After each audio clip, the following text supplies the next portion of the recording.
ประเทศที่คนไทยชี้หน้าบอกว่าเดี๋ยวก็แซงเราแล้ววันนี้ธนาคารกลางของเขาเองต้องออกมาเขียนรายงานเตือนคนในบ้านตัวเองว่าระวังนะระบบมันเริ่มตึงเกินไปแล้วเวียดนามที่โตปีละ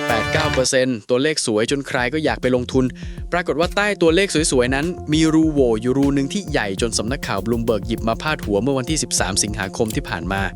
รูนี้ไม่ได้เกิดจากอุบัติเหตุแต่เกิดจากคำสั่งที่ตั้งใจสั่งลงมาและคนที่จะโดนแรงกระแทกก่อนใครอาจไม่ใช่คนเวียดนามอย่างเดียวด้วยมีคนไทยอยู่ในสมการนี้ด้วยเดี๋ยวผมจะเล่าให้ฟังว่าเป็นใครบ้างเอาที่มาที่ไปก่อนนะครับธนาคารกลางเวียดนามหรือที่เขาเรียกกันว่า SVB ออกรายงานเตือนความเสี่ยงเชิงระบบเพราะยอดเงินที่ธนาคารพาณิชย์ปล่อยกู้ออกไปมันแซงหน้ายอดเงินฝากที่รับเข้ามาไปไกลมากช่องว่างตรงนี้อยู่ที่ราว 77,000 ล้านดอลลาร์ตีเป็นเงินไทยด้วยเรททุกวันนี้ก็ราว 2,500,000 ล้านบาทบางสำนักตีที่ 2,800,000 ล้านแล้วแต่ว่าใช้เรทช่วงไหนเอาเป็นว่าระดับล้านบาทขึ้นไปแน่ๆคุณผู้ชมนึกภาพง่ายๆนะฮะธนาคารก็เหมือนร้านรับฝากของคนเอาของมาฝากไว้100ชิ้นร้านก็เอาไปให้คนอื่นยืมได้ประมาณ90ชิ้นเก็บไว้10ชิ้นเผื่อเจ้าของมาขอคืนแต่ระบบธนาคารเวียดนามตอนนี้รับฝากมา100ปล่อยออกไปแล้ว110กว่าคือปล่อยเกินของที่มีในมือแล้วเอามาจากไหนตรงนี้แหละที่เป็นปมของทั้งเรื่องทำไมถึงปล่อยเยอะขนาดนั้นคำตอบไม่ได้อยู่ที่ธนาคารแต่อยู่ที่ทำเนียบรัฐบาลที่ฮานอย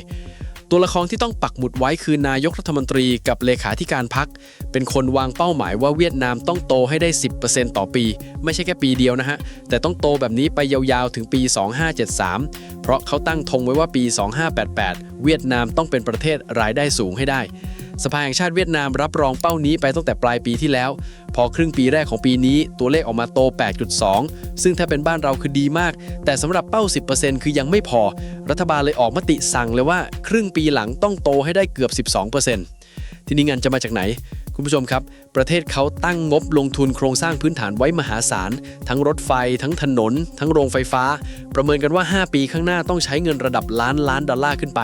แต่งบประมาณแผ่นดินครอบคลุมได้แค่ราว1 ใน 5เท่านั้นที่เหลือต้องหาเอาข้างนอกแล้วช่องทางที่เร็วที่สุดในการอัดเงินเข้าระบบให้ GDP ขยับก็คือสั่งธนาคารพาณิชย์ปล่อยกู้ให้หนักขึ้นผลก็คือปีที่แล้วสินเชื่อในระบบเวียดนามโตปาเข้าไป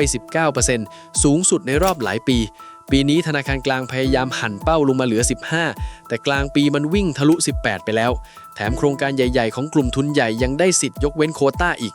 ทั้งฝั่งของตัวธนาคารกลางเองเนี่ยเดือนกรกฎาคมยังต้องยอมผ่อนเกณฑ์ความมั่นคงบางตัวลงเพื่อเปิดช่องให้แบงก์ปล่อยกู้ได้อีกแล้วเดือนสิงหาคมก็สั่งให้เปิดโครงการสินเชื่อดอกเบี้ยต่ำเพิ่มอีกรอบพูดง่ายๆก็คือคนที่ต้องเป็นเบรกของระบบถูกสั่งให้ไปเหยียบคันเร่งแทนแล้วอีกไม่กี่วันต่อมา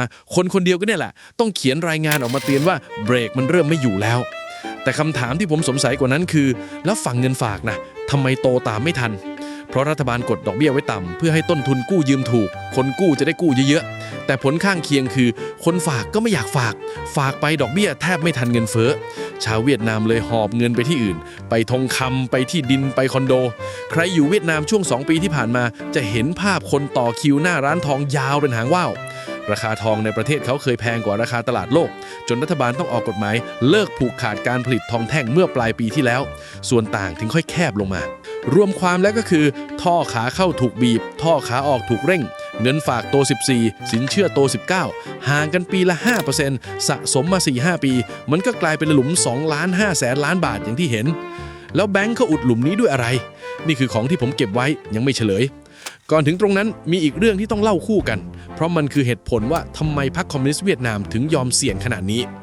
คุณผู้ชมจำข่าว Starlink ของอีลอน มัสก์ได้ไหมฮะเวียดนามยอมแก้กฎหมายเปิดทางให้บริษัทต่างชาติถือหุ้นได้เต็ม 100% ไม่ต้องหาหุ้นส่วนคนเวียดนามเลยซึ่งปกติประเทศนี้ไม่เคยยอมง่ายๆสภาผ่านมติเปิดช่องเมื่อต้นปีที่แล้วนายกลงนามอนุญาตให้นำร่อง5 ปีเมื่อเดือนมีนาคมปีเดียวกันแล้ว Starlink ก็ตั้งบริษัทลูกในเวียดนามเรียบร้อยเปิดขายจริงเมื่อวันที่12สิงหาคมนี่เองค่าบริการบ้านทั่วไปเดือนละราว 1,400 บาทไทยแล้วมันเกี่ยวอะไรกับเงินฝากในธนาคารเกี่ยวตรงนี้ครับเวียดนามเลือกทางลัดในการโตด้วยการเปิดประตูรับทุนต่างชาติแบบสุดโต่งตัวเลขส่งออกสวยตัวเลข GDP สวยโรงงานเต็มไปหมดแต่ลักษณะการลงทุนส่วนใหญ่คือขนชิ้นส่วนเข้ามาประกอบใช้แรงงานเวียดนามที่ค่าจ้างถูกแล้วส่งออกพอได้กำไรก็โอนกลับประเทศแม่เงินก้อนใหญ่จึงไม่ค่อยตกค้างหมุนอยู่ในระบบธนาคารในประเทศตัวเลขบนหน้ากระดาษโตจริงแต่สภาพคล่องที่ควรจะไหลเข้าธนาคารกลับไม่ตามมาแล้วทำไมยังต้องเปิดอีกเหตุผลมันมีทั้งเศรษฐกิจและการเมืองนะฮะ ปีที่แล้วรัฐบาลทรัมป์ตั้งภาษีสินค้าเวียดนามที่ 20% ถ้าเป็นของที่ผ่านทางแล้วสวมสิทธิ์ก็เด้งไป 40%เวียดนามที่ส่งของไปอเมริกาปีละ100,000 กว่าล้านดอลลาร์ก็ต้องหาอะไรมาวางบนโต๊ะให้วอชิงตันเห็นว่าฉันเปิดจริงนะการยอมให้บริษัทของมัสก์ถือหุ้นเต็มร้อยมันจึงเป็นทั้งการดึงทุนและการยื่นช่อมากอกในคราวเดียวเอาล่ะกลับมาที่หลุมสภาพคล่องที่ผมค้างไว้ธนาคารเวียดนามอุดหลุมนี้ยังไงคำตอบคือไปกู้เงินดอลลาร์จากต่างประเทศมาครับแล้วไม่ใช่กู้เล่นๆนะฮะธนาคาร HD Bank ปิดดีลกู้ร่วมได้721ล้านดอลลาร์เกินเป้าที่ตั้งไว้ตั้ง 60% VP Bank กู้ไป 1,400 กว่าล้านดอลลาร์ส่วน Techcom Bank ยื่นขออีก 1,000 ล้านเจ้าหนี้มาจากทุกทิศทั้งญี่ปุ่นเกาหลีไต้หวันจีนตะวันออกกลางฟังดูเหมือนดีนะครับหาเงินได้ก็ดีสิแต่คุณผู้ชมลองคิดตามผมนิดหนึ่งเขากู้มาเป็นดอลลาร์แต่ปล่อยกู้ต่อให้ลูกค้าในประเทศเป็นเงินดองวันที่กู้ค่าเงินอยู่ตรงนี้วันที่ต้องใช้คืนถ้าเงินดองอ่อนลงหนี้ก้อนเดิมจะพองขึ้นมาทันทีโดยที่ไม่ได้กู้เพิ่มสักบาทเหมือนคนไทยกู้เงินเยนมาซื้อของในไทยแล้ววันหนึ่งเงินเยนแข็งคือหนี้มันโตเองโดยเราไม่ได้ทำอะไรผิดเลยวิลลี่ทาโนโตะนักวิเคราะห์จาก Fitch Ratings พูดเรื่องนี้ไว้ตรงมากว่าการที่แบงก์กระจายแหล่งเงินทุนไม่ใช่เรื่องเลวร้ายถ้ามีวินัยพอที่จะกระจายวันครบกำหนดและป้องกันความเสี่ยงค่าเงินไว้แต่มันไม่ได้แก้ปัญหาที่ต้นตอคือเงินฝากในประเทศที่ขาดอยู่แล้วถ้าวันไหนตลาดโลกกระแทกเข้าวาใครรับธนาคารกลางไงครับต้องเอาทุนสำรองระหว่างประเทศออกมาพยุงค่าเงินตรงนี้แหละที่ผมมองว่าน่าห่วงที่สุดเพราะกองทุนการเงินระหว่างประเทศเคยประเมินไว้ตรงๆว่าทุนสำรองของเวียดนามอยู่ราว 83,000 ล้านดอลลาร์คิดเป็นแค่ประมาณ2เดือนครึ่งของมูลค่าสินค้านำเข้าและต่ำกว่าระดับที่ถือว่าเพียงพอตามเกณฑ์มาตรฐาน2เดือนครึ่งนะฮะ2เดือนครึ่งเปรียบเทียบให้เห็นภาพก็คือบ้านที่มีเงินสำรองพอจ่ายค่ากินค่าอยู่แค่2เดือนกว่าถ้าไม่มีอะไรเกิดขึ้นก็อยู่ได้สบายแต่ถ้ารถเสียพร้อมกับคนในบ้านป่วยในเดือนเดียวกันนั่นแหละคือปัญหาแล้วมีอะไรจะเสียพร้อมกันไหมมีครับครึ่งปีหลังนี้หุ้นกู้ภาคอสังหาริมทรัพย์เวียดนามทยอยครบกำหนดชำระเป็นกองตัวเลขทั้งปีที่ฝั่งอสังหาต้องคืนอยู่ที่ราว 99,000 ล้านดองเพิ่มจากปีก่อนถึง 74%ตีเป็นเงินไทยก็ระดับแสนล้านบาทขึ้นไปหลายตัวจ่ายดอกเบี้ย 10-12% ซึ่งบอกอะไรเราได้อย่างหนึ่งคือคนออกหุ้นกู้ยอมจ่ายแพงขนาดนั้นเพราะกู้แบงค์ไม่ได้แล้วกลไกลูกโซ่มันเดินแบบนี้ครับปกติผู้พัฒนาอสังหาพอหุ้นกู้ครบกำหนดเขาไม่ได้มีเงินสดกองไว้จ่ายเขาออกหุ้นกู้ชุดใหม่มาโปะชุดเก่าหรือไม่ก็ไปกู้แบงค์มาโปะเรียกว่า refinance แต่ตอนนี้แบงค์เองยังหาเงินฝากไม่พอจนต้องไปกู้ดอลลาร์นอกประเทศจะเอาสภาพคล่องที่ไหนมาปล่อยกู้ก้อนใหม่ให้อีกผู้พัฒนาที่งบการเงินแข็งพอยังพอขายหุ้นกู้ชุดใหม่ได้ส่วนรายที่งบไม่สวยขายไม่ออกก็ต้องเทขายโครงการลดราคาบ้านราคาที่ดินในตลาดก็ตกตามพอราคาตกปุ๊บหลักประกันที่วางไว้กับแบงก์ก็ด้อยค่าลงทันทีแบงก์ต้องตั้งสำรองเพิ่มยิ่งตั้งสำรองก็ยิ่งไม่มีเงินไปปล่อยกู้ใครวนกลับไปทับปัญหาเดิมอีกรอบคุณผู้ชมเห็นภาพวงกลมนี้ไหมฮะมันหมุนกลับมากินตัวมันเองแล้วเวียดนามเคยเจอของจริงมาแล้วด้วยคดีเจืองมีลานแพทตะวันฝาที่ศาลตัดสินประหารชีวิตความเสียหายระดับ 26,000 ล้านดอลลาร์ธนาคารกลางต้องอัดเงินพยุงธนาคาร SCB ไว้ไม่ให้ล้มตัวเลขที่รอยเตอร์รายงานคือระดับ 5% ของ GDP ทางประเทศนั่นแค่รายเดียวนะฮะทีนี้มาถึงเรื่องที่ผมค้างไว้ตั้งแต่ต้นว่ามีคนไทยอยู่ในสมการนี้ด้วยกลุ่มแรกคือนักลงทุนรายย่อยบ้านเราที่ซื้อกองทุนหุ้นเวียดนามผ่านแอปธนาคาร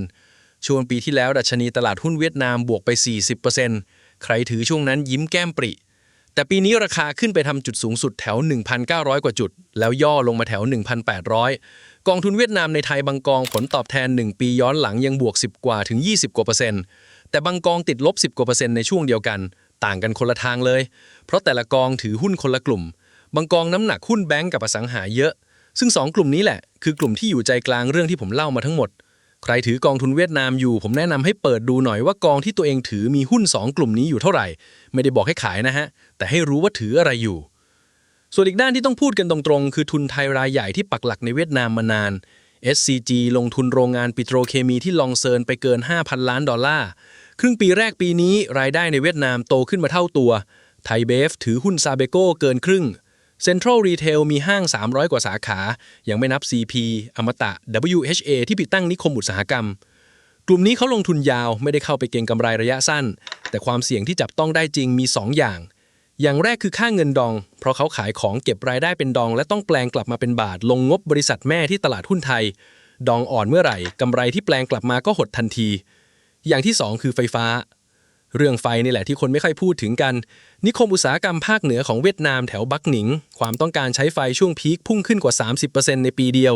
โรงไฟฟ้าใหม่เพิ่งลงเสาเข็มไปเมื่อไม่นานนี้ยังไม่ได้จ่ายไฟถ้าย้อนกลับไปตอนวิกฤตไฟดับปี 2566ธนาคารโลกประเมินความเสียหายไว้ราว 1,400 ล้านดอลลาร์โรงงานซัมซุง Foxconn Canon โดนกันทั่วหน้า Foxconn ถึงกับต้องลดการใช้ไฟลง 30%ทีนี้ลองเอา2เรื่องมาชนกันนะครับโรงงานเดินไม่เต็มกำลังเพราะไฟไม่พอรายได้หดเพราะรายได้หดก็คือหนี้แบงก์ไม่ตรงเวลาแบงก์ที่สภาพคล่องบางอยู่แล้วก็ยิ่งบาง